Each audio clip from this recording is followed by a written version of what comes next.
Quisiera que comenzaras compartiendo tu nombre, tu formación y a qué te dedicas. Bueno, mi nombre es Andrea Núñez Gamboa. Yo estudié la licenciatura en Estudios y Gestión de la Cultura en el Claustro de Sor Juana en la Ciudad de México. Soy de León, pero en ese tiempo quería trabajar en las artes, pero yo no era artista. Ujú. Entonces quería apoyar a artistas, quería trabajar en algo que estuviera relacionado con la danza o con las artes visuales. Y luego, ya cuando terminé la licenciatura, me interesó aún más como aprender sobre cómo hacer que una organización funcione, básicamente. Me interesó mucho ese tema, en particular aprender sobre un tipo de organizaciones que son las organizaciones sin fines de lucro. Y pues el lugar en donde digamos, que hay muchísimas organizaciones que funcionan así, museos, teatros, espacios de residencias artísticas, etcétera, que funcionan a través de una organización sin fines de lucro, es en Estados Unidos. Entonces, apliqué una maestría acá y estudié en Columbia University una maestría en Administración del Arte en Nueva York. Uh-huh. Ok, oye, y bueno, pues esta es como una carrera de la que poco se habla, ¿no? ¿Podrías explicarnos todavía un poco más a fondo, pues, cómo es tu quehacer en un día a día en tu trabajo? ¿Cómo sería un día a día en lo que yo realizo? Pues es mucho de tratar de entender el proyecto o los programas en los que estás trabajando. Por un lado, primero es aprender quiénes están trabajando, qué están haciendo, tratar de entender el valor y la importancia de quizás una actividad cultural o algún tipo de exposición o performance y aprender sobre eso. Siempre hay mucha investigación y aprendizaje. Y una vez que ya tienes como entendido un poco más eso, hay mucho trabajo, tanto escrito como, digamos, interpersonal. Entonces, por un lado, hay que quizás crear un folleto, hay mucho trabajo de escribir para convocatorias, mandar cartas, en donde traduces el programa o el proyecto para que alguien más pueda leerlo y entender de qué se trata. O si no es de ese proyecto, quizás también de una organización, a qué se dedican, cuál es la misión, los valores, a qué público se dirigen. Entonces hay mucha esta parte escrita. Y luego la parte interpersonal podría ser hacer llamadas, hacer juntas con personas, con diferentes actores que podrían ser desde empresarios, fundaciones, o otras instituciones culturales con las que se busca colaborar. Entonces, pues hay mucho de llamadas, citas, etcétera, presentaciones y también eventos. Entonces, parte de esto también generamos eventos en donde la gente pueda conocer, la gente con la que estamos interesados en colaborar, sí. Los invitamos a estos eventos para que conozcan a los artistas o a los colaboradores, a los curadores. Por ejemplo, yo trabajo mucho en artes visuales, entonces nos interesa que estas empresas, individuos, fundaciones puedan conocer a los curadores o a los historiadores, conservadores, etcétera, que trabajan en las instituciones para que puedan entender también, o sea, hacemos mucho esta conexión, para que puedan entender la importancia del proyecto cultural y entonces se animen a participar con algún patrocinio, con algún fondo o con algún tipo de alianza.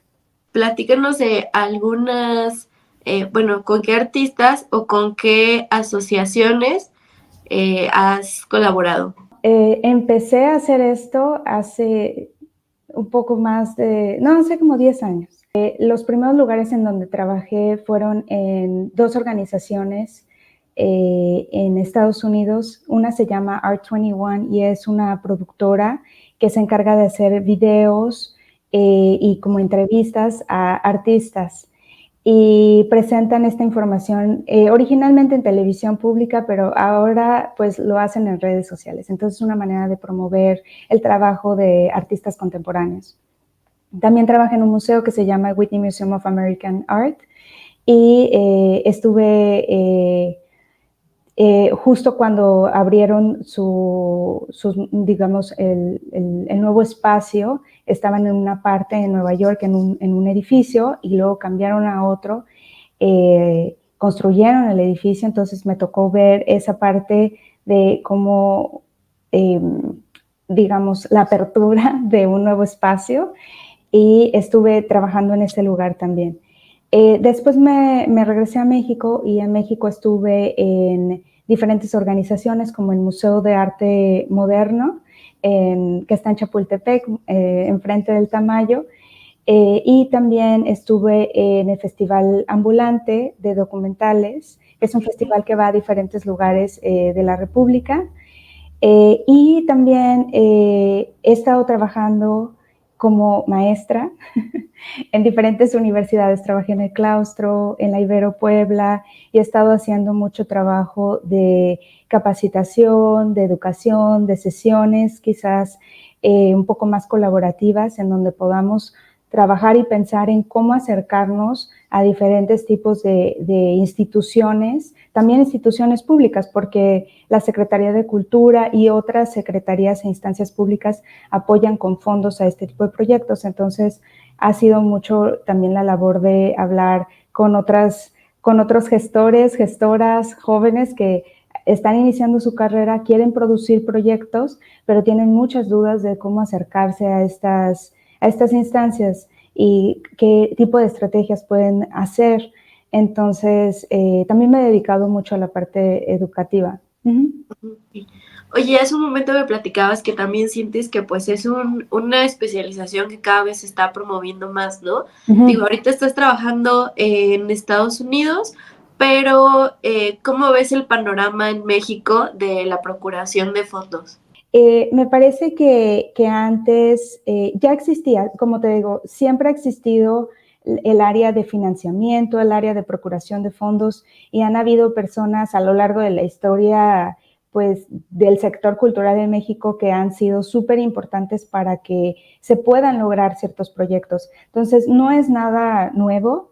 Lo que creo que he visto desde mi punto de vista que ha cambiado un poco, quizás es la formalización de esta área. Pero lo que quizás ahora veo es más áreas o más enfoque en, ok, vamos entonces a pensar en una área que solo se enfoque en eso, que no tengan que estar haciendo quizás la producción o la curaduría o el montaje de algo, sino que haya un grupo o un equipo que se dedique solo en encontrar estas estrategias para traducir lo que estamos haciendo, digamos, para traducir el proyecto cultural en un lenguaje que lo pueda leer, ver o se le pueda explicar a personas fuera del ámbito y que puedan apoyar el proyecto y que se suban al barco. ¿Qué perfil o qué aptitudes consideras que debe de tener una persona que se dedica justamente a la procuración de fondos? Me encanta esta pregunta porque la procuración de fondos es muy amplia, hay muchas cosas que se pueden hacer. A veces te encuentras en una situación en donde tienes que hacer de todo, ¿no? Desde gestionar muy bien los fondos, entender muy bien la parte administrativa y poder gestionar tanto el ingreso del fondo como el uso del recurso. Eso es una habilidad en sí, como poder tener como esa habilidad. Pero también hay otras habilidades que se pueden tener y que desde mi punto de vista, digamos que puedes utilizar alguna habilidad que tienes en particular y explotarla en el área de procuración. Entonces hay gente que se dedica solamente a escribir. Hay gente que es buenísima para escribir estas cartas, en las convocatorias, que saben cómo hacer cómo tener un lenguaje claro, sencillo, pero que sea convincente. Pero también, si no es lo tuyo, también puedes entrarle quizás a una parte más vocal, en donde tú te presentes con las personas, hables directamente con colaboradores, con potenciales aliados y puedas presentar frente a un grupo o individualmente, uno a uno, algún proyecto. Eso también es una habilidad que se puede tener. O te encanta hacer eventos y bueno, o gestionar proyectos. Pues también podrías explotarlo por ese lado. Andrea, Sí. ¿algo más que quisieras compartir? Sí, yo quisiera decir que, em, he conocido a lo largo de estos años a muchas personas que les gusta trabajar en las artes, que quieren seguir trabajando en esta área y que a veces les cuesta trabajo encontrar trabajo, por ejemplo, o que les cuesta, sí, básicamente que les cuesta trabajo encontrar algún empleo y que a veces es difícil porque es un área muy de nicho y es un área pequeña. Entonces, hay mucha competencia también, ¿no? Entonces, yo lo que quisiera decir es que existe este rubro o subrubro dentro de la área cultural, que es la parte del financiamiento, de la gestión de financiamiento y la procuración de fondos, y que es un área que al menos a mí me ha traído mucha satisfacción y muchas oportunidades. Entonces, yo pues quisiera decirle a otras personas que si les interesa trabajar en las artes, esta es una carrera que es una carrera profesional y que pueden crecer y seguir trabajando en las artes en el área de la procuración. A mucha gente le da miedo hacerlo, a veces se sienten incómodos porque es un poco extraño ir a hablar con personas y hacer solicitaciones de patrocinios o de donaciones o de inversiones, ¿no? Pero una vez que entras, empiezas a agarrarle más la onda, agarras más colmillo, te sientes más cómodo, más cómoda, y siempre se trata de compartir sobre las cosas en las que crees, sobre los proyectos que te gustan, los artistas que te gustan, o las organizaciones que tanto admiras, museos, teatros, por decir algo, y que al final se trata de ir a compartir este amor por las artes con otras personas. Excelente, Andrea. Pues de verdad te agradezco muchísimo el espacio y que nos compartas todo esto y pues fue un gusto platicar contigo. Ay, muchísimas gracias, Edith. Te agradezco mucho el tiempo y pues espero que sigamos en contacto. Claro que sí, que estés muy bien. Cuídate, bye bye. Bye.